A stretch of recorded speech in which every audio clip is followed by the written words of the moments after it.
दंड यात्रा माँ काली की एक ऐसी यात्रा है जिसमें माँ काली की शमशानकाली रूप की पूजा की जाती है और इसमें भगवान शिव गाइड करते हैं।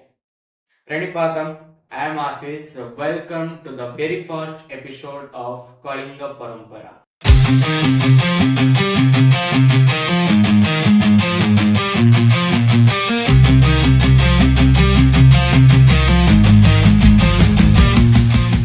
बेसिकली दंड यात्रा 13 दिन का होता है एंड दंड यात्रा is a kind of open theatre width of spirituality. अगर आपके मन में ये सवाल कभी भी आया हो कि डॉज रियली गॉड एग्जिस्ट, तो मैं कहूंगा कि आप एक बार गर्मी के टाइम, स्पेशली चैत्र महीने में, एक बार गंजाम डिस्ट्रिक्ट आके दंड यात्रा को एक्सपीरियंस करो।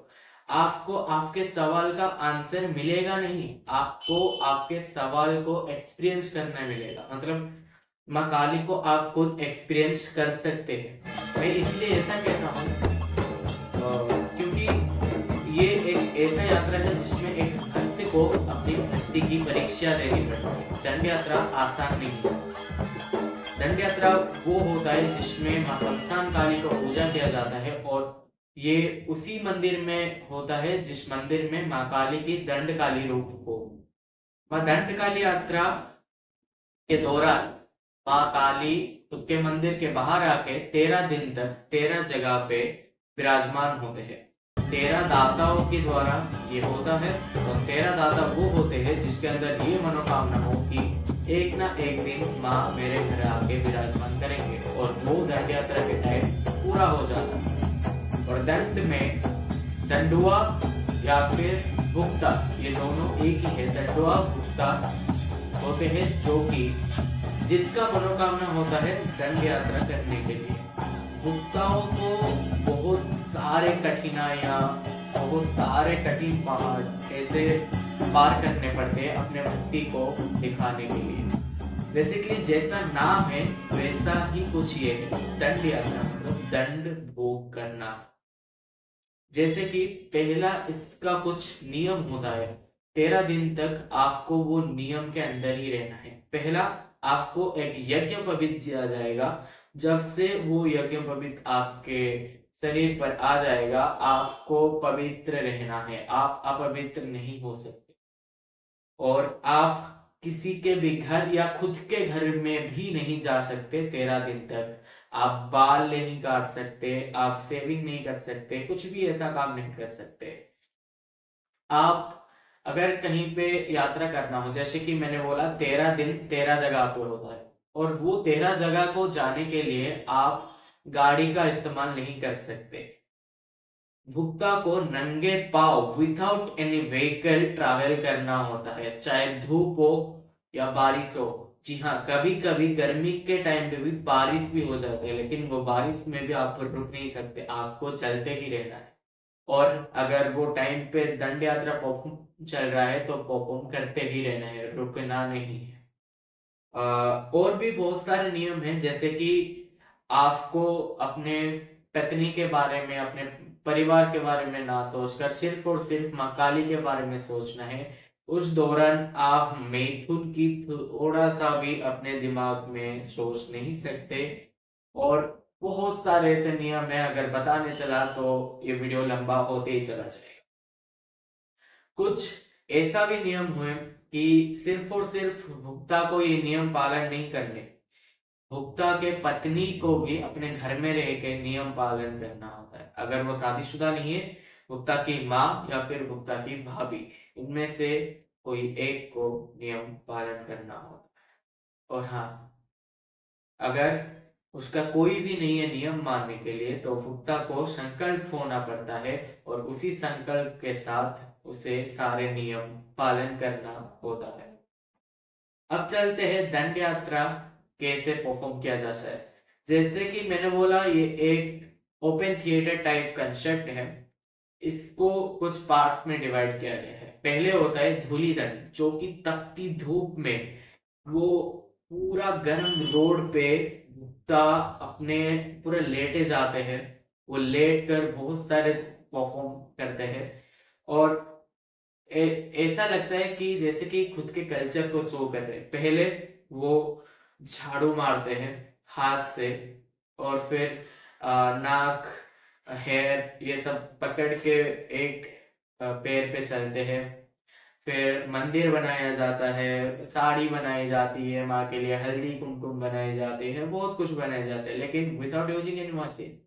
मतलब ये ऐसा शो किया जाता है प्रॉपर ट्रेडिशनल वे में, ये सब कैसा बनता है, सारे भुक्ताओं को लेकर एक अ, अ, कैसे बताऊं, एक मशीन बनाई जाती है भुक्ताओं को लेकर, मतलब उसका एक स्ट्रक्चर बनाई जाती है कि ऐसा होता है।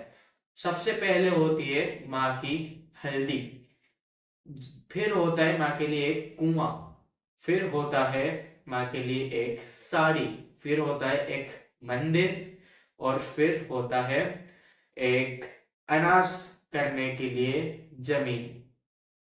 जी हाँ, इसमें उड़ीसा की कल्चर को शो करने के लिए वहां पे वो प्रॉपर अनाज कैसे उगता है, कैसे उसे काटा जाता है, कैसे वो घर पे आता है, उसका सारा वो परफॉर्म किया जाता है। और इसी दौरान एक अलग सेगमेंट भी होता है, घोटाना।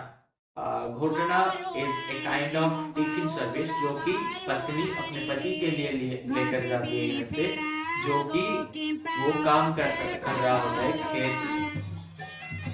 लेकिन सबसे अजीब बात यह है कि दंड यात्रा में कोई भी फीमेल पार्टिसिपेट नहीं कर सकती, लेकिन यहाँ पे वो फीमेल पार्ट करता कौन? जी हाँ, ट्रांस करते हैं वो फीमेल पार्ट। ट्रांसजेंडर को पूरी इज्जत के साथ उनको ये काम सौंपा जाता है, और वो भी ये काम को बड़े दिल से करते हैं। और अगर आप ये देखोगे तो आपको बहुत ही मजा आएगा। और वहाँ पे बीच में बहुत सारे प्रॉपर जैसे झगड़े होते हैं पति और पत्नी का, वो भी होता है, और कैसे वो शांति में रहते हैं वो भी होता है, बहुत कुछ होता है। और ये यहाँ पे समझ होता है धूली दंड। धूली दंड के बाद आता है जल दंड, पानी दंड, जहाँ पे कि पहले सब अपना नहाते हैं, और दंत मंजन का यूज ना करके, मतलब ब्रश पेस्ट ये सब का यूज ना करके, आम की पत्ते से वो अपने दांतों को साफ करते हैं।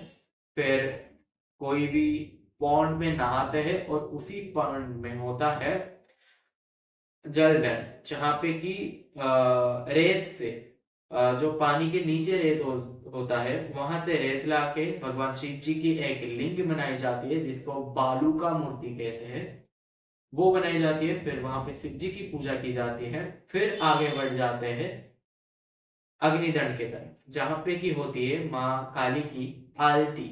और उसी आरती के पहले जो भी दादा की तरफ से फल आता है, उसको पूजा करके पानी दंड कहते हैं, वो खाते हैं। वो दिन भर भूखा रहते हैं, कुछ भी ना खाए, कुछ भी ना पिए। और फिर आरती खत्म होने के बाद, आरती के टाइम बहुत सारे आरती होते हैं, जैसे कि कर्पूर आरती, दिया आरती, धूना आरती, एक्सेट्रा एक्सेट्रा। आरती खत्म होने के बाद शुरू होता है खाने पकाने की प्रक्रिया, जहाँ पे कि एक ऐसा खाना बनता है जो कि बहुत ही टेस्टी होता है, rice and Dalma. Dalma is a kind of mixer of dal and करी, लेकिन ट्विस्ट ये है कि उसमें कोई कटा हुआ सब्जी नहीं डलता, उसमें कुछ भी मसाला नहीं डलता, उसमें ऑनियन गार्लिक नहीं डलता, उसमें कुछ भी नहीं डलता, लेकिन वो ऐसा टेस्ट लगता है माँ की कृपा से, आप उंगली चाट के खाओगे। और इसे खाने के लिए भी रूल्स है भुक्ताओं के लिए। उनको एक ऐसे टाइम पीरियड में खाना है, एक तो आधी रात को खाना है, और उस आधी रात को ढोल की साउंड के साथ खाना है, जब तक ढोल बज रहा है तब तक खाना है। अगर उसी बीच उनके खाने में कुछ लग गया, मतलब कुछ ऐसा लगा कि उसमें कुछ मिला हुआ है, तो उन्हें खाना बंद करना है। उनके खाने के टाइम के बीच किसी का फोन रिंग हुआ फॉर एग्जाम्पल, या फिर कोई कुत्ता भौंक दिया, या फिर किसी का आवाज हुआ, तो वो नहीं खा सकते। मतलब पूरा साइलेंट के साथ खाना है, और जब तक ढोल बज रहा है तब तक खाना है। और खाने के बाद वो फिर से आते हैं दादा के घर के सामने, और वहां पे होता है माँ काली का प्रसन्न। जहाँ पे कि उनका जो मेन भुक्ता होता है, पाटा भुक्ता, उसके अंदर माँ काली की आवाहन करके माँ काली का नृत्य कराया जाता है कुछ ही देर के लिए। और उसी टाइम माँ को नाच से भी छूना से भी प्रसन्न भी किया जाता है। फिर उसके बाद वो रात भर कोई ना कोई एक पौराणिक नाटक जैसे कि रामायण महाभारत हो गया, कुछ भी ऐसा होता रहता है। और हाँ, इसी दौरान पूरे दंड यात्रा के दौरान एक लोकगीत का यूज किया जाता है जो कि होता है कहानी। और वो रात में वो परफॉर्म जैसे कि रामायण महाभारत इसीलिए होता है कि वो गुप्ताओं को रात अनिद्रा रहना पड़ता है कंटिन्यूसली 13 डेज तक। ये तो था पूरा 13 दिन का जो भी डेली होता है वो। अब चलते हैं लास्ट दिन में जो कि होता है 13th डे, मेरु संक्रांति के दिन। उस दिन ये जो 13 दिन था, ये 13 दिन तक माँ की मेन मंदिर जो था वहां पे एक पुजारी बंद रहता है पूरे अंधकार, और सिर्फ एक दिया लगा होता है, और वो पुजारी कुछ भी नहीं खाता, सिर्फ और सिर्फ दूध पीकर मंदिर के अंदर होता है। उसके साथ कोई बात नहीं कर सकता, उसको कोई देख नहीं सकता या कुछ भी नहीं। वो 13 दिन तक मंदिर के अंदर बंद रहता है। और मेरु संक्रांति के दिन माँ को प्रसन्न करने के लिए एक हवन होता है, और उस हवन कुंड में जो मंदिर में था 13 दिन तक उसको लाया जाता है। वो हवन कुंड में उसको उल्टा लटकाया जाता है, और उसके नाक से 3 ड्रॉप्स खून वो आग में डाला जाता है। और यहाँ पे खत्म होती है दंड यात्रा। जी हाँ, आप इसे दर्दनाक कहो या फिर भक्ति की परीक्षा कहो, ये है तो कुछ अलग।